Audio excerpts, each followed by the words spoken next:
একটি গ্রামে একটি বানর থাকত। বানরটি কলা খুবই পছন্দ করত। একদিন সে একটি গাছের নিচে কলা ভর্তি একটি কলস দেখতে পেল। কলস ভরা ছিল কলা। সে সবগুলো কলা একসাথে বের করার জন্য তার হাতটা ভেতরে ঢুকিয়ে দিল। কিন্তু সমস্যা হচ্ছে, সবগুলো কলা সে একসাথে বের করতে পারছিল না, কারণ কলসের মুখটা খুবই ছোট ছিল।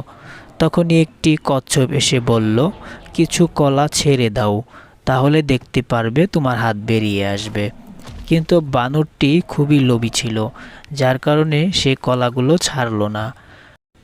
কিন্তু বেশ কিছুক্ষণ পর বানরটি ক্লান্ত হয়ে কিছু কলা ছেড়ে দিতেই তার হাতটা বেরিয়ে আসলো এবং সে কিছু কলা নিয়ে মনের শান্তিতে বাড়ি চলে গেল। এ থেকে আমরা কি বুঝলাম? বেশি লোভ করা ভালো নয়।